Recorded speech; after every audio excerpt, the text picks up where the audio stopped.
लो भाई बब्बन, बन गई तस्वीर। जरा देखकर बताओ कैसी बनी है। अरे भाई मोहन, मेरी सलाह मानो तो तुम रहने ही दो। एक पेंटर बनना तुम्हारे बस की बात नहीं है।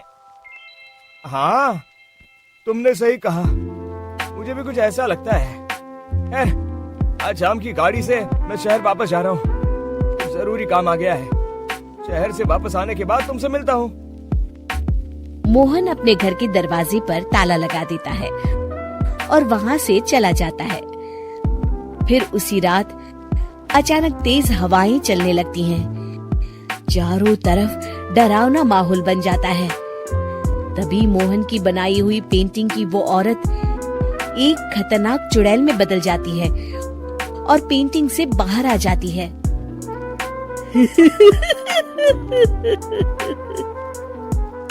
चुड़ैल घर के बाहर चली जाती है। वहीं दूसरी तरफ दो चोर लाला सुखीराम के घर से चोरी करके भाग रहे होते हैं। दोनों भागते भागते गांव के चौराहे के पास पहुंच जाते हैं। तभी अचानक वो चुड़ैल उन दोनों के सामने आ जाती है।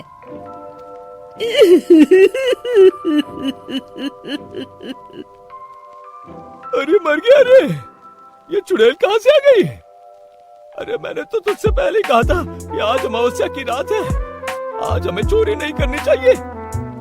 हाँ भाई बिल्ला, तुमने बिल्कुल सही कहा। जरा इसके दांत तो देखो, कितने बड़े हैं। चुड़ैल उन दोनों की तरफ बढ़ती है। अरे चुड़ैल दीदी, तुम चाहो तो ये सारे पैसे और जेवर ले लो, लेकिन हम दोनों को कुछ मत करना।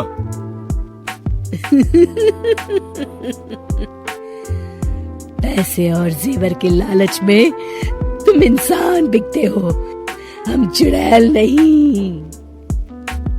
तभी चुड़ैल उन दोनों चोरों को पुतले बना देती है।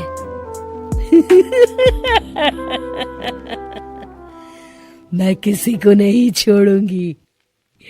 अब कोई मुझसे नहीं बच सकता।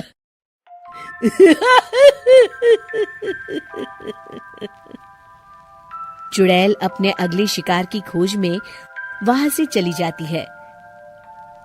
गांव की दूसरी ओर जाने पर चुड़ैल को हरिया, बिरजू और बब्बन दिखाई देते हैं। आज संडे है, आज कपिल शर्मा शो देखने का दिन है। जोर से बोलो। आज संडे है।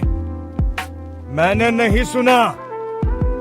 आज संडे है, आज कपिल शर्मा देखने का दिन है। हाँ, ये हुई ना बात। अरे ये कपिल शर्मा कौन है जो ये लोग उसे देखने के लिए इतने उतावले हुए जा रहे हैं? खैर मुझे क्या, मैं अभी इन दोनों को मजा चखाती हूँ। चुड़ैल तेजी से उड़कर उन तीनों के सामने आकर खड़ी हो जाती है।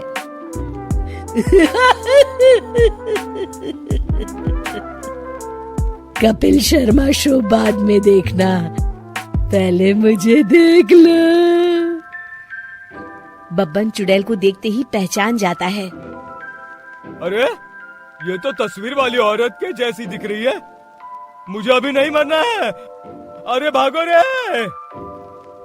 तीनों वहां से भाग खड़े होते हैं।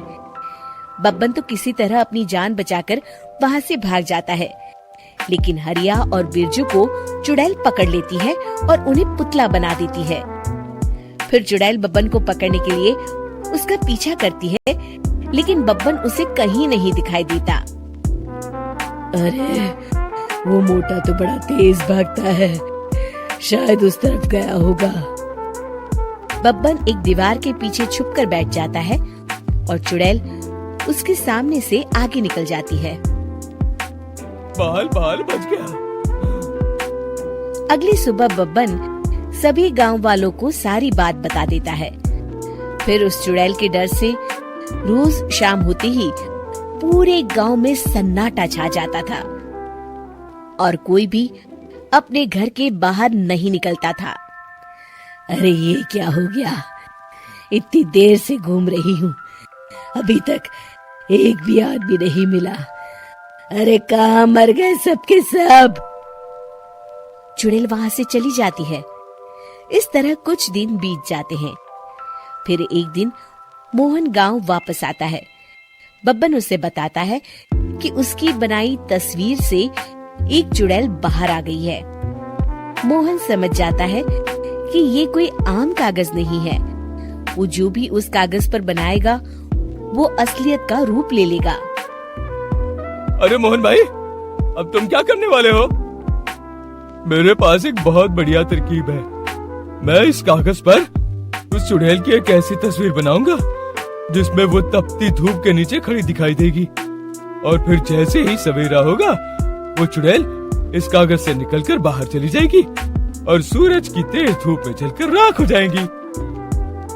मोहन बिल्कुल वैसे ही तस्वीर बना देता है और जैसे ही सवेरा होता है वो चुड़ैल कागज से निकलकर बाहर धूप में चली जाती है और सूरज की गर्मी बर्दाश्त नहीं कर पाती और जलकर राख हो जाती है।